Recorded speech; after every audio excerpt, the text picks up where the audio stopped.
This could be good. The announcement that was just released today that will positively impact about 43 million Americans. Also, the new details on the revised stimulus package that we just received today. And what the Federal Reserve said today after wrapping up their two-day meeting. I have all the details for you in this video, so let's get into it right now. But if you haven't done so, or if you're new here, make sure to subscribe by hitting that button right down below the video, as it's totally free to do so, and so I can keep you updated every single day with all of these details, as information is changing very rapidly right now, and I am your one and only daily advocate. I want to make sure that you stay tuned with everything going on, because all of this is going to impact us in some way, shape, or form, and when something is announced that we can take advantage of, don't worry, I'll be right here by your side explaining exactly what to do to grab the money, the benefits, or anything else that may be coming available. So again, thank you so much for joining me. I'm right here on your team, right by your side, helping you out in any way that I possibly can. So thanks so much for your support. Make sure to subscribe down below, and let's get right into the video. All right, so let's quickly talk about what the Federal Reserve said earlier today after wrapping up their two-day meeting. Now, this is something that's very important, and like I said, all of this is going to impact us, so we got to watch this stuff very closely. Even if we feel like, we don't really care what they said, well, we need to know what they said, so let's briefly go through this here really fast. So the chairman of the Federal Reserve, Jerome Powell, came out shortly after they wrapped up their meeting and expressed what they came about in their two-day meeting. Here's what they found. They will be raising interest rates here, likely in March. What does that mean for us? Well, like I've been saying for a while now, the reason behind raising interest rates from the Federal Reserve is so that they can help tame down some of this wild inflation that we are dealing with right now. However, it's highly anticipated that they will likely raise interest rates probably about 1/4 of a point, about 25 basis points, about 0.25%. Therefore, it's probably not going to tame down inflation all that much with this one rate hike. However, we can anticipate if you're paying interest on anything like credit cards, adjustable rates of any kind, adjustable rate mortgages, personal loans, lines of credit, anything like this, you can expect your interest rate will likely be going up as a result of this. Now, at the same time, we probably won't see inflation come down all that much, but it's anticipated that the Federal Reserve will also likely continue to raise rates, possibly 3 or 4 times this year alone. So this is one of possibly 3 or 4 total rate hikes this year alone, possibly even more, according to some economists. So again, this is something we'll have to watch very closely because it will impact us, because maybe it'll actually lower inflation a little bit, or if we're paying interest, unfortunately, we're going to be asked to pay a little bit more. Yeah, so like the president says, pay your fair share. I guess all of us are going to have to pay our fair share when it comes to interest. So yeah, thank you.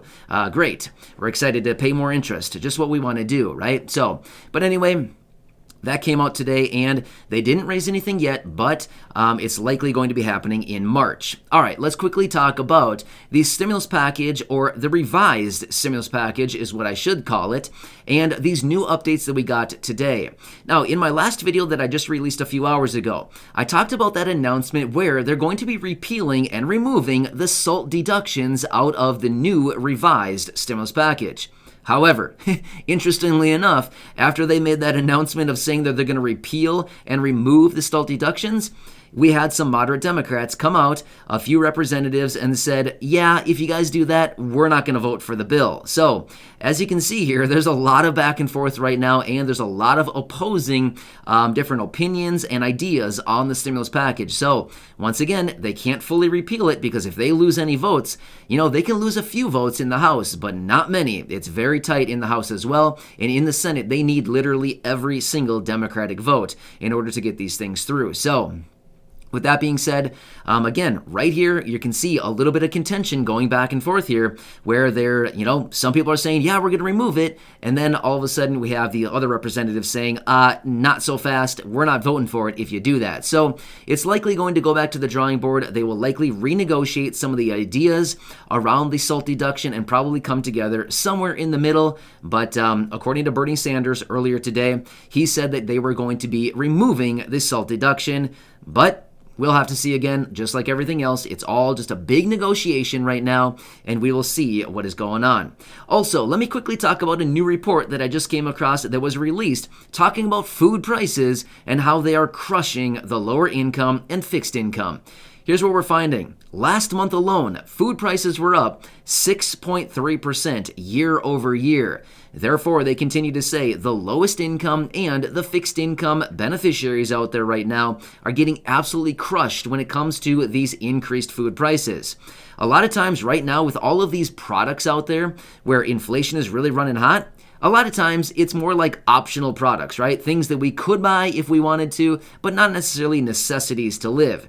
However, when it comes to actual food prices, this is not really a necessity. All right, sorry, this is not like a questionable item. It is a necessity, right? It's something that everybody needs. So therefore, they continue to say, these food prices, we've got to do something about this. This is not okay to continue to see these rapidly rising food prices at a rate of 6.3% year over year. That's not going to cut it for the low income and the fixed income. Therefore, they're continuing to move forward and trying to figure out what can we do to actually alleviate some of these inflationary pressures on food items or the necessities, which, by the way, today alone, oil reached $90 per gallon, per barrel, not per gallon.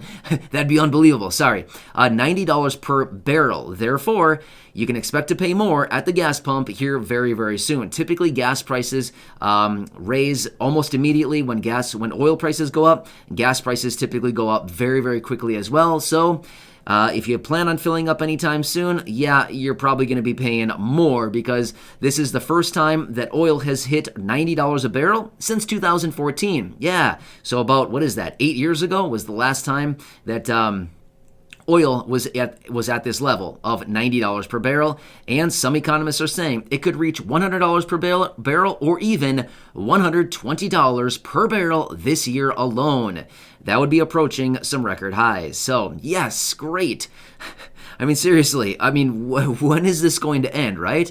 Man, unbelievable. But it's the world that we're living in now, and as they say, what do they say now? The new world, or what do they say? What is the phrase that they all say now? The new economy or something like that. Yeah, the new economy is pay more for everything, right? Yes, we love it. I'm being sarcastic, by the way. No, we don't love it. Sick of it. All right, anyway, let's quickly talk about this new announcement that came out earlier today. And this actually could be a good thing for millions and millions of Americans, about 43 million Americans, in fact. So a small handful of Democratic progressives, well, necessarily wasn't a small handful, it was about 6 or 7. Honestly, I didn't count the number of names, but it was a handful of Democratic progressives came out demanding the administration and the president release a memo that the Department of Education has had since April 5th of last year, 2021. Apparently in their possession, they have this memo talking about the legal authority that the president has right now to cancel $50,000 of student loan debt. Literally, apparently just with a signature, he can wipe away $50,000 of student loan debt for roughly 43 million Americans, which comes out to about $1.8 trillion that Americans are in student loan debt right now. So, wow. I mean, seriously, with literally just a signature, apparently, he can wipe away all this money. So I know that this is kind of a big deal. I've seen your comments down below on previous videos. I know that there's a lot of you here in the community who are maybe retired or living on Social Security, something like this, and you're still trying to pay on your you're still trying to pay on your student loans. And it's a huge struggle, right? Your payments are very expensive every single month, and I see the struggles down below. I know I've seen many of you comment out and say, wow, if they canceled student loan debt, this would be just life-changing for me, right? It'd be huge. It would change my life. I would not have to have these payments that I'm buried under right now. I can't get ahead on. Well, these progressive Democrats right now are demanding, that's what they said, demanding that the administration and the president cancel these $50,000 of student loan debt before they resume on May 1st. So anyway, I'll keep you posted as we get more details. This is the update that I have for you as of right now. I hope this was quick and easy for you. I'm trying to make it a little bit more quick and and succinct as far as efficient with my reports here. So I'm just doing my best, trying to lay it all out and just trying to be clear, concise, and straight to the point with all my information. So again, hope this one helps you out. I'll continue to keep you posted as I get more information. So make sure to subscribe down below so you don't miss any videos going forward, as well as share them with your friends, family, social media, and go back and check out any of the other 2,000 videos right here on the channel. And with that being said, let's bring Corey in for another new updated list of shoutouts for the names that are pulled right out of the fan club. If you're interested in checking that out, there's a link down below in the description. Otherwise, we will also pin a comment at the top of the comment section. Feel free to check it out there as well. All right, Corey, take it away, and I'll catch you again later in the next video. All right, Corey, it's all you. Today, we are shouting out Renee Bilodeau, Sheila Peters, Cheryl Singleton, Brenda Bernard, David Herring, Stacy Gilland, Janice Bell, Stephen Hart, Linnea Hansen, Jerry Gillespie, Autumn McCurdy, and Jean Allen, Joseph Schloser, Margaret Yoakum, Joy Denise Gilmore Culver, Cheryl Gant, Sharia Taylor, Marcia Doki, Cindy Felver My Haunted Dolls, Lisa Sue Murray, Linda Powis, John Nunez, Nemo Nova, and Sandy Whitley. Thank you for being members of the fan club.